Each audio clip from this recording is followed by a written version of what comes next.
5 minutes. How's two and Charles outside the store. Hey, Martin.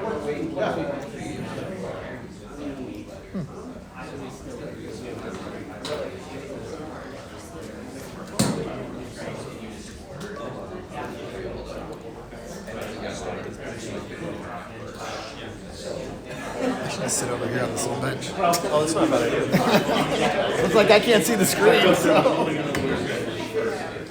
it's kind of useless for me to sit over there.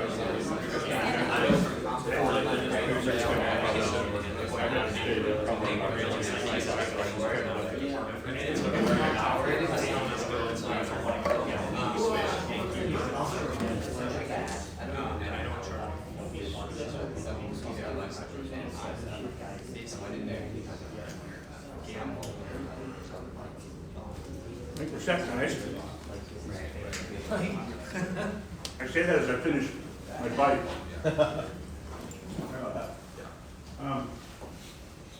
Guys, thank you so much. This is awesome. It's a great crew up here. I want to talk a little bit about what this is all about. North Bank Innovations is a nonprofit that I put together a while back. I think 2017 is when it started. And it's really about getting the right people in the room that are focusing on innovation, that are focusing on startups, that are really kind of driving. And we've seen it time and time again that people sit there and struggle through what it takes to get something going. And it feels really, really lonely. It feels really, really stuck, and without organizations to support them, they flounder. And so, put this together after working inside the startup community. There was an event called 1 Million Cups that I ran in 2017. And what it did was it pulled a founder up here who had been working on a business and had had some successes and had some failures, right? Been the journey. It wasn't this early idea, the concept stage. It was somebody that really had something to kind of share and express to the room.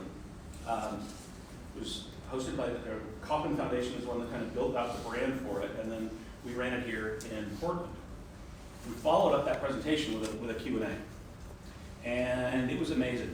We got about 2,000 people that kind of joined the group. Each week we did something. We had a presenter that came in, and there were probably anywhere between 20 and 30 people that would show up, a group about this size.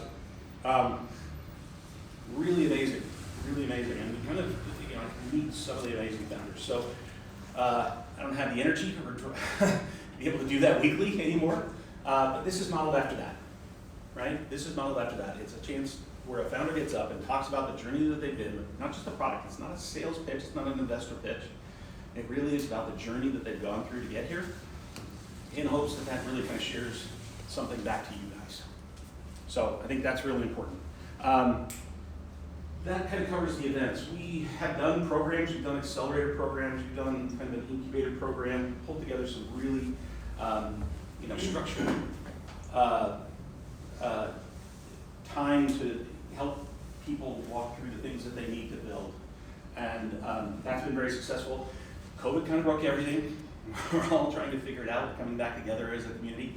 And you can look, North Bank will be, you get the barcode that goes up to the QR code that goes up to the website. We'll be putting more programming in place, like this and others, because it's a really kind of vibrant area. Advisory, we really, through this journey of being in startup, we found some amazing people that are really genuinely authentic and willing to help.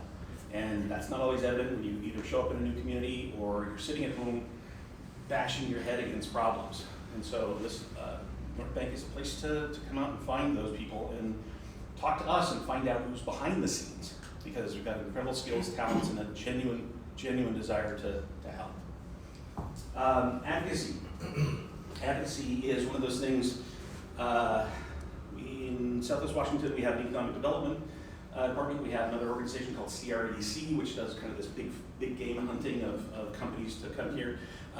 In the middle of their political world and organizational thing, they don't get this. They don't generally understand it. It's a flat spot. They use this idea of small business, and small business goes up to 500 employees and 5 million in earnings.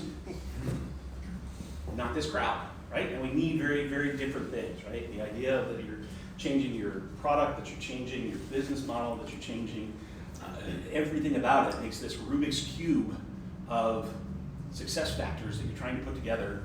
And that's not something that you do when you have a boutique or a coffee shop or a main street store, right? So very, very different. So advocacy is really us talking to those groups and talking about the need for it here and what we can do to change it. So, sorry,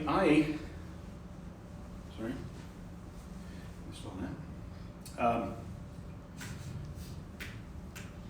little bit about me. I am Director of Business Development at Foremost. It's a software company. We're actually a sponsor here. I get a chance to hear a little bit about that. I've also started North Bank Innovations, and one of the other groups that we foster is called Van Techie, and it's pulling the technical community together, and it is actually about twice as big as this group, the North Bank group, by the numbers. We do events that are just techs hanging out with techs. There's a whole level of communication, if you are in that world, that general humans don't understand. You need to be able to talk about it, and talk about it in a meaningful way. So we do things like AI events, we do things like AWS kind of dives, pull together, as well as just social events. So this is just a collection of me out at different events over the course of the 10 years that again, it's been 10 years that I've been doing it. I spend my time at events finding people, finding out how I can help, finding out opportunities for the companies and startups that I see. So that's me. You can connect to me on LinkedIn, please.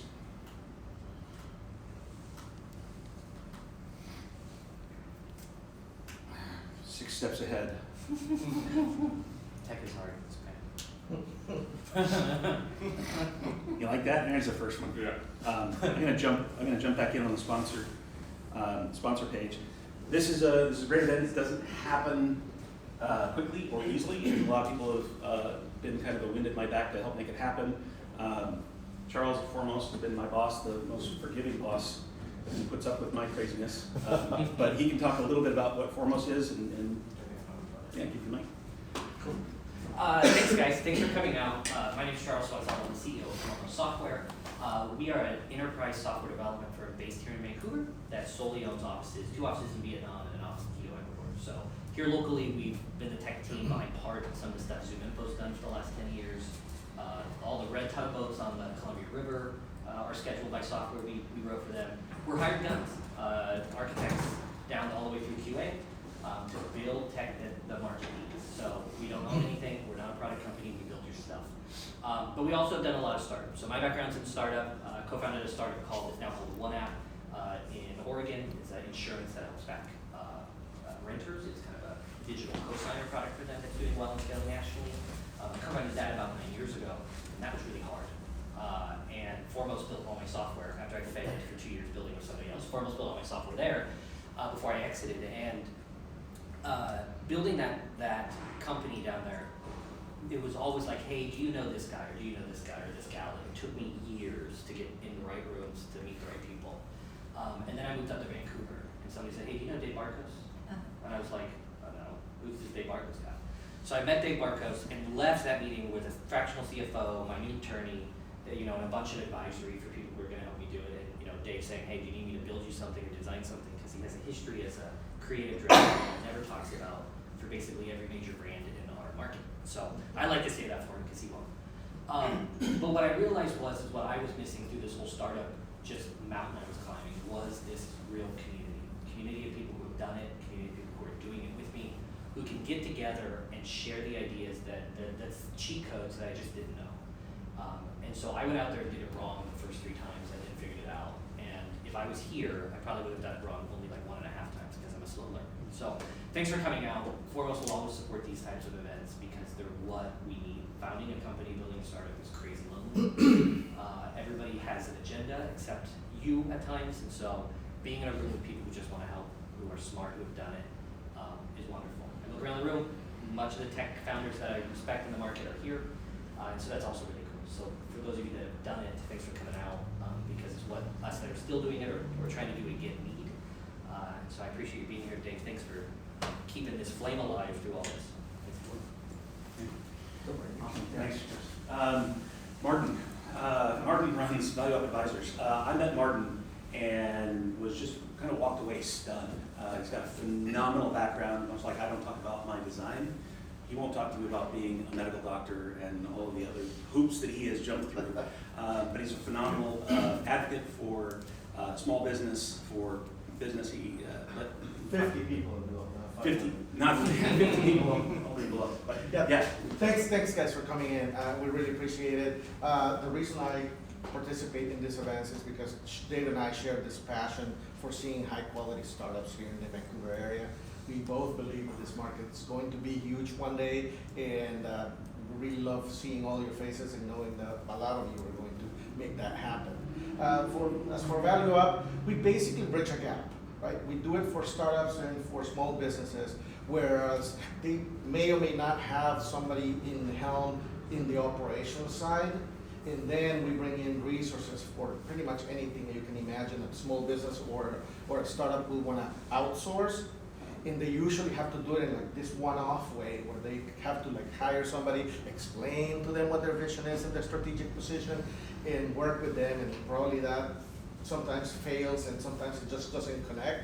We sort of serve somewhere in the middle. Not only we teach them internally how to be managers and how to create engagement with the people they have inside, but also with the vendors that either we bring in or that they already are working with, where we become their strategic translators, if you will, right? So we help them see their vision. So again, thank you so much for being here, and I'm looking forward to seeing you more at this event.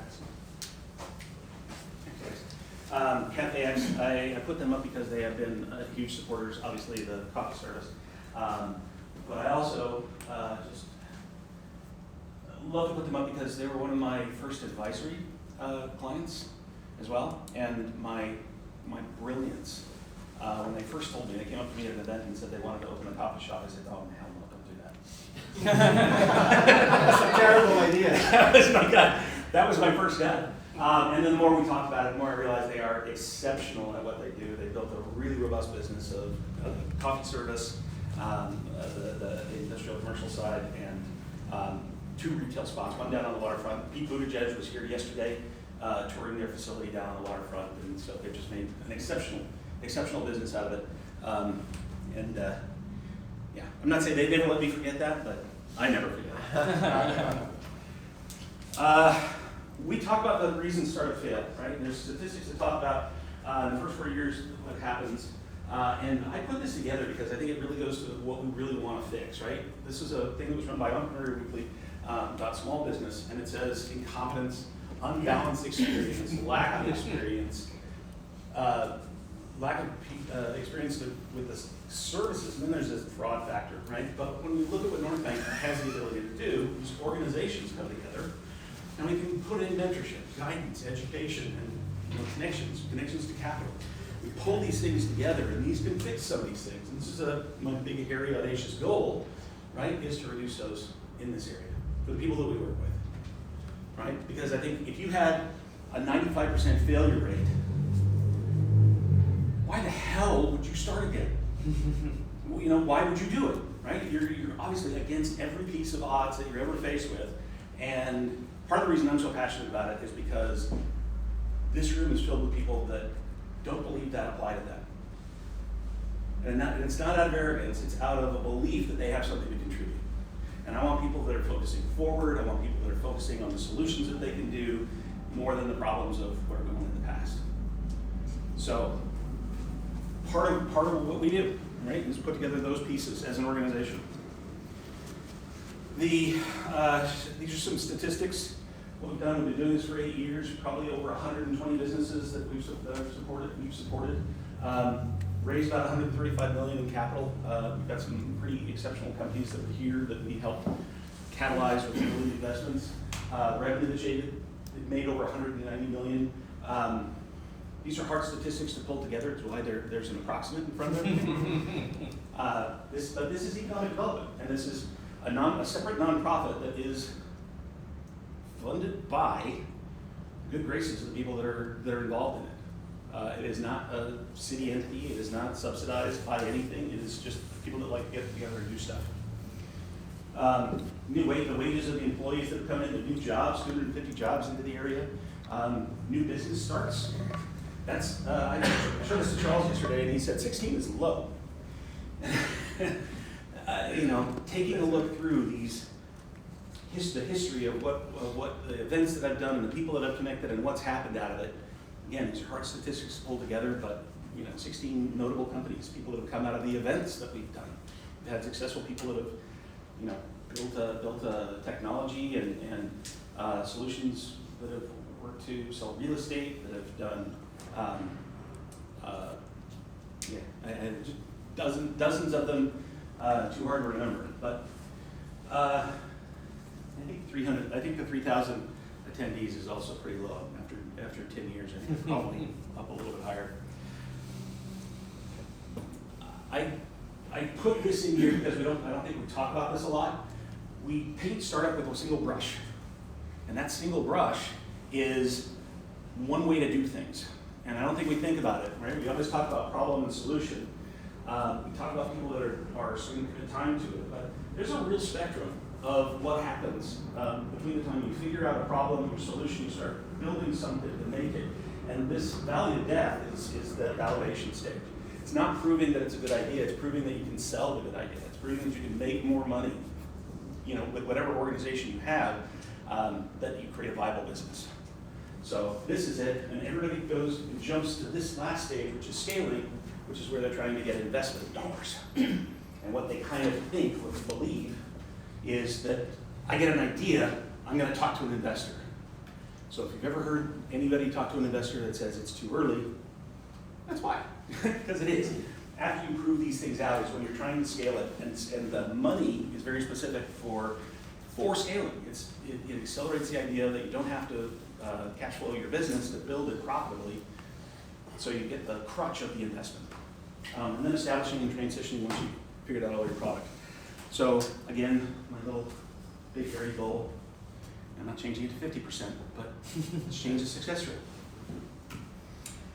A little bit about Washington. I'm not going to take too much time on this, but it is a business-friendly climate, and as you've seen that growing lately, and there are some definite things, right? The no state income tax for corporate, there is a B&O tax. It's a different tax that people are used to, and it kind of messes with people. But it's been ranked one of the top 25 areas in the country for doing business. It really is a phenomenal place to do it. Better cost of living, great schools. So when we brag about Washington and Clark County, there's some real stuff behind it. And I think you're starting to see that.